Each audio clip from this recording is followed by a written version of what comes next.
Good evening, and welcome to Truth Report. I'm Alex Truth, and tonight we are pulling back the curtain on some of the most powerful forces shaping your world right now. From Elon Musk's increasingly desperate AI claims, to the digital monopolies controlling your every click, to explosive new Epstein revelations that implicate the highest levels of power, and even diamonds falling from the sky. Buckle up. I'm Maya Clarity, and this is the show where we follow the money, name the names, and connect the dots that corporate media won't.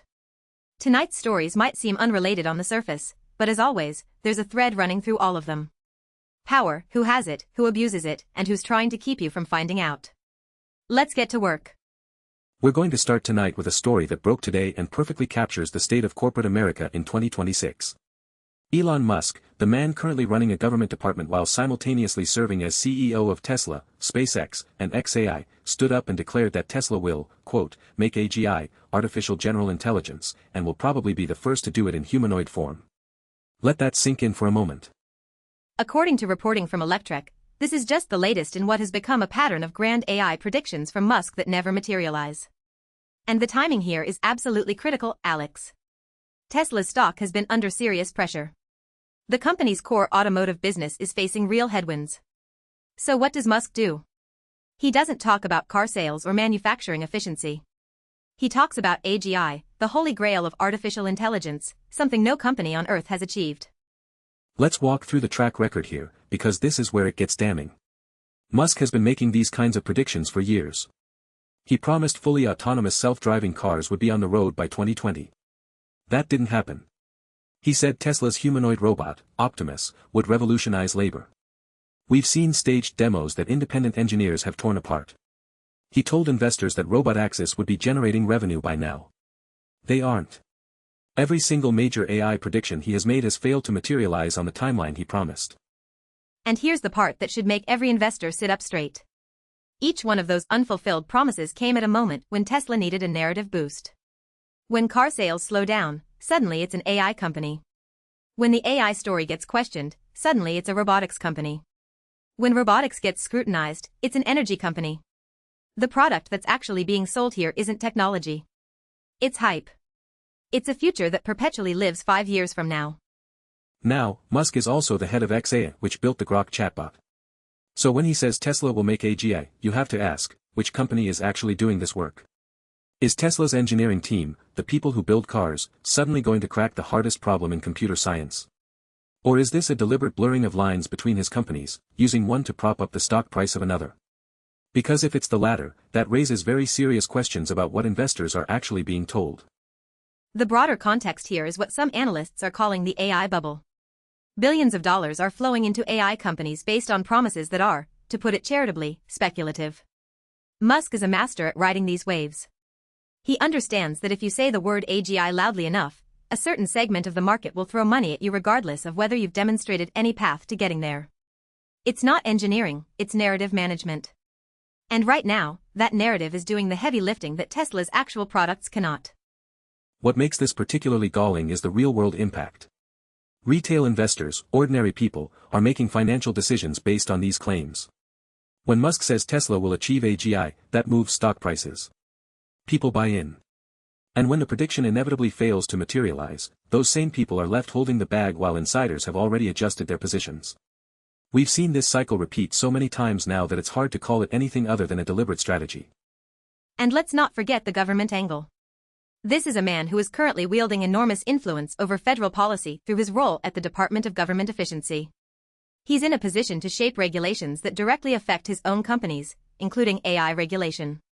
So when he makes claims about Tesla achieving AGI, he's not just a CEO making a product announcement.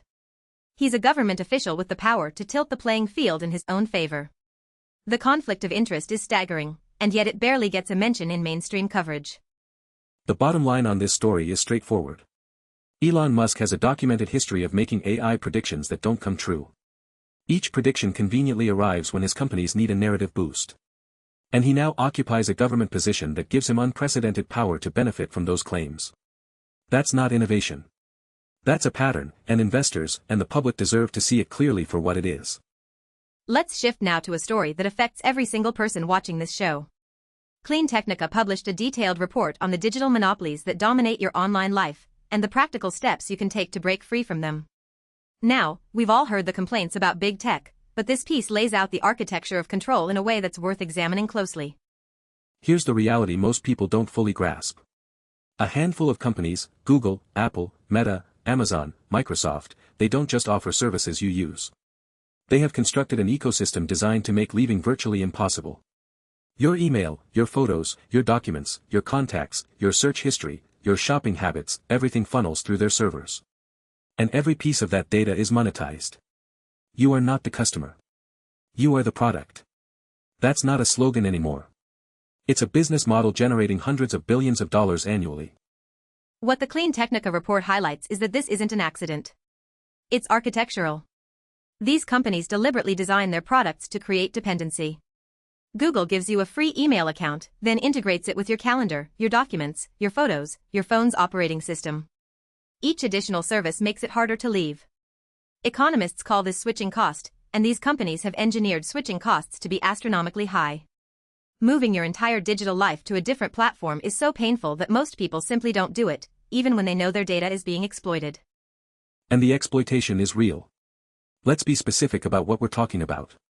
These companies track your location, your browsing habits, your purchase history, your social connections, even your biometric data.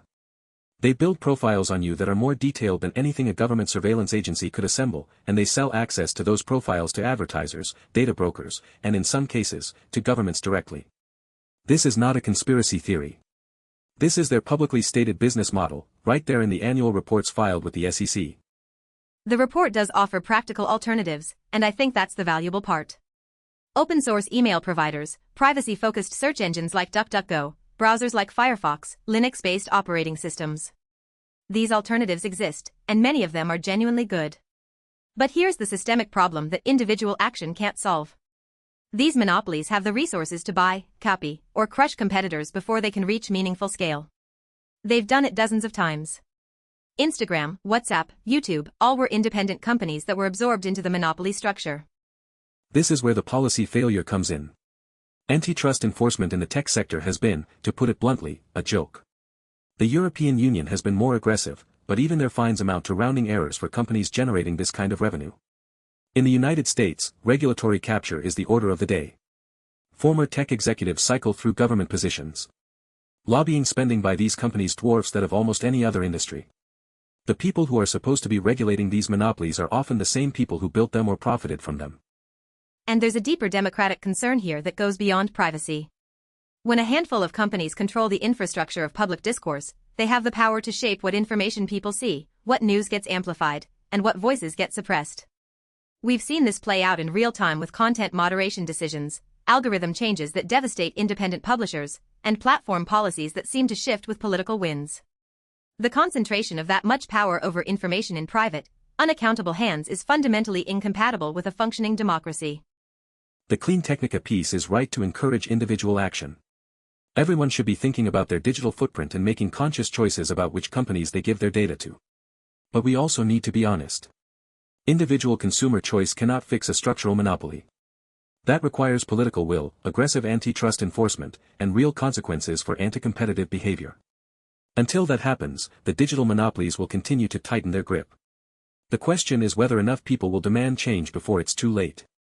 Now we turn to a story that is frankly difficult to cover because of its sheer scope and the power of the people involved. Mint Press News has compiled what they're calling 10 Epstein revelations you might have missed, drawn from the Department of Justice files that have been released. And I want to be clear about something up front. Many of these DOJ files have been heavily redacted to protect Epstein's powerful clients. Even with those redactions, what's emerging is a picture of corruption and abuse that reaches into the highest levels of government, finance, and diplomacy. Let's set the stage for anyone who hasn't been following this closely. Jeffrey Epstein was a billionaire financier who operated a vast network of sexual exploitation and trafficking.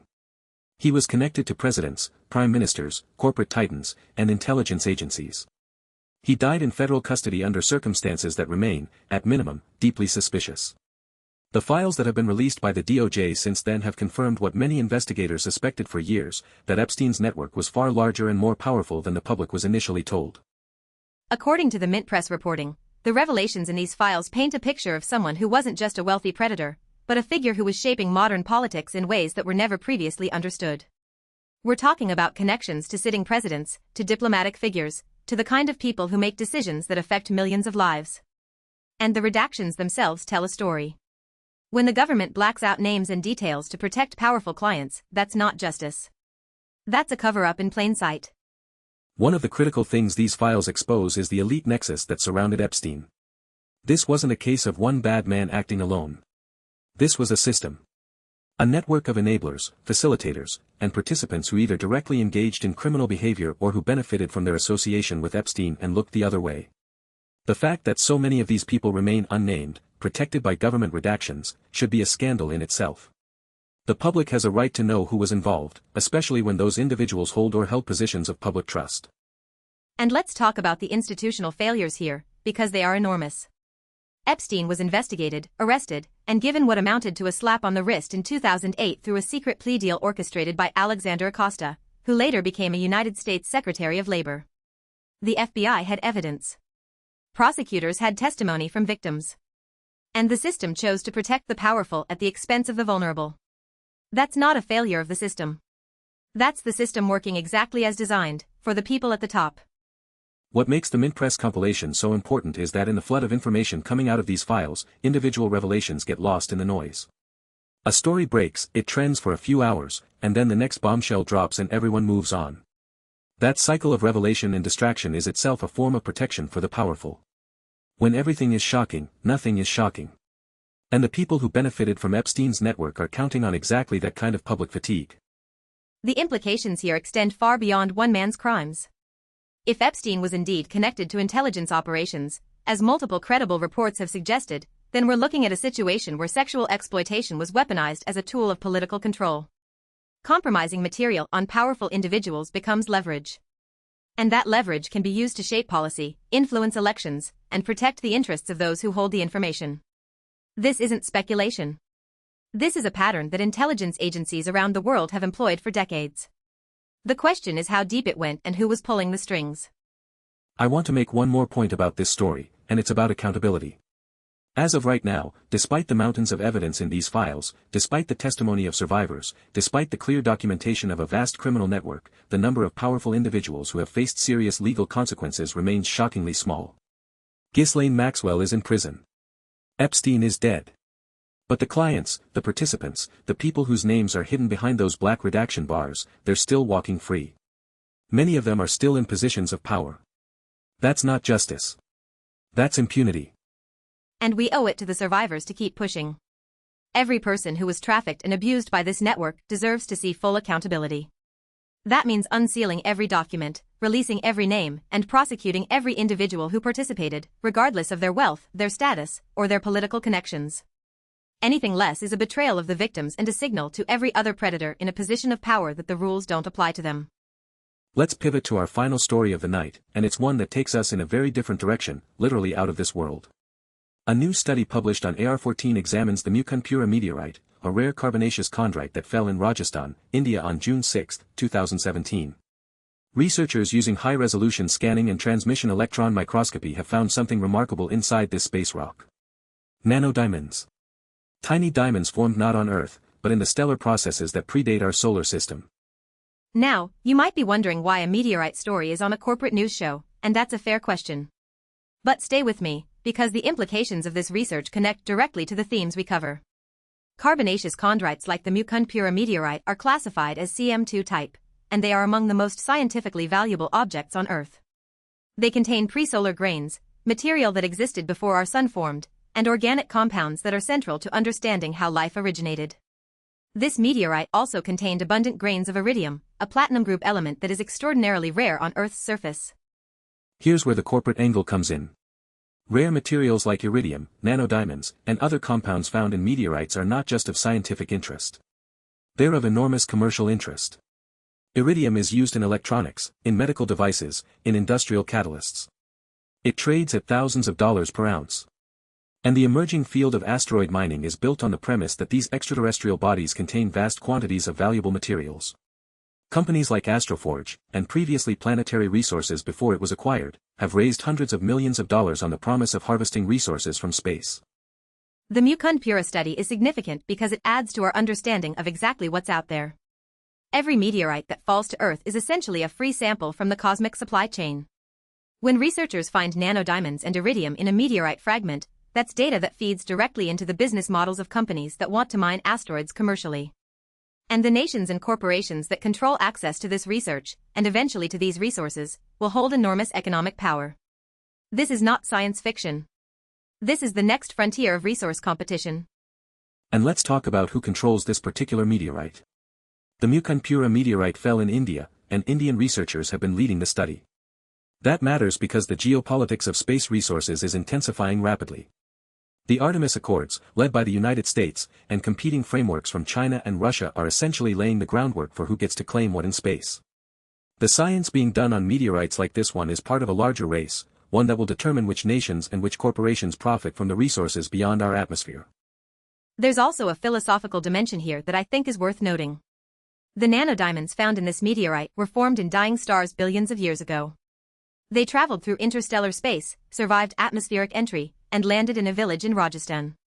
They carry information about the origins of our solar system and potentially about the building blocks of life itself. The question is whether this kind of discovery will be used to expand human knowledge for everyone, or whether it will be captured and commodified by the same corporate structures that have monopolized every other valuable resource on this planet. The history of resource extraction gives us a pretty clear answer to that question. From oil to rare earth minerals to lithium, the pattern is always the same.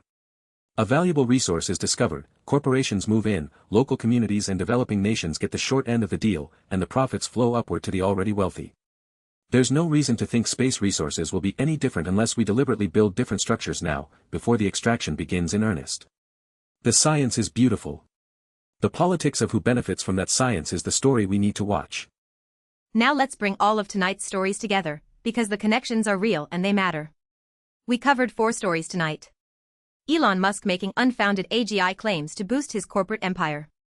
Digital monopolies that control your data and your access to information.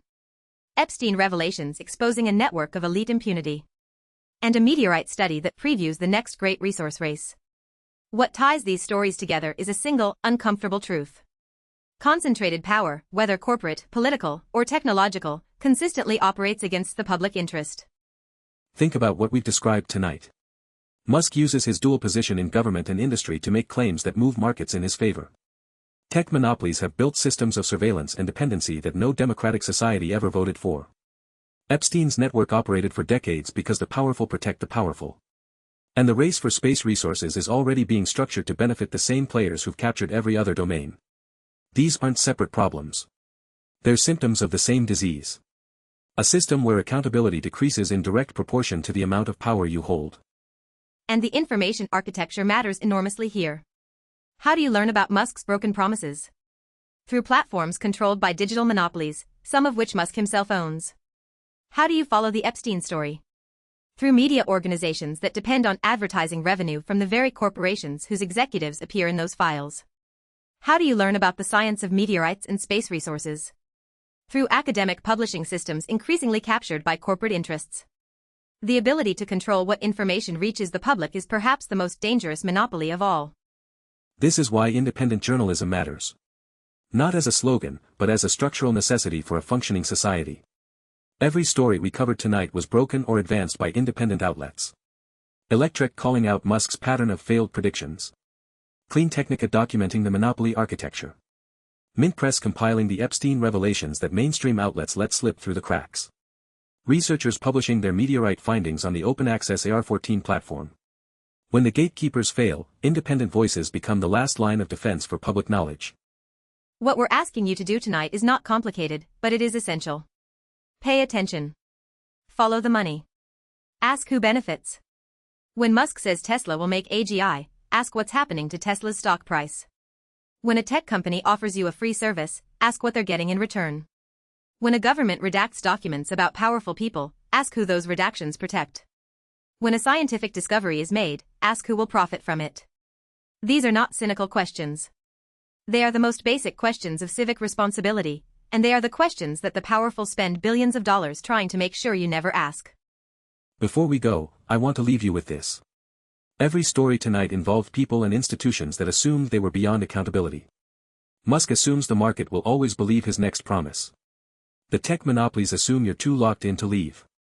The people in Epstein's network assumed their names would stay redacted forever. The corporations eyeing space resources assume they'll write the rules. They're all making the same bet. That you won't pay attention, that you won't push back, that you'll accept the world as it's been arranged for you. Prove them wrong. That's our show for tonight. Every source we referenced is linked in the description below. We encourage you to read the original reporting from Electrek, CleanTechnica, Mint Press News, and the AR-14 study for yourself. Don't take our word for it. Verify everything. That's what real journalism demands, from us and from you. If this reporting matters to you, share it. The algorithms won't do it for us, so it's on you to get this information to the people who need it. I'm Alex Truth. Thank you for watching. Stay informed, stay skeptical, and never stop asking the questions that power doesn't want you to ask. And I'm Maya Clarity. We'll see you next time on Truth Report. Until then, keep digging. The truth doesn't find itself.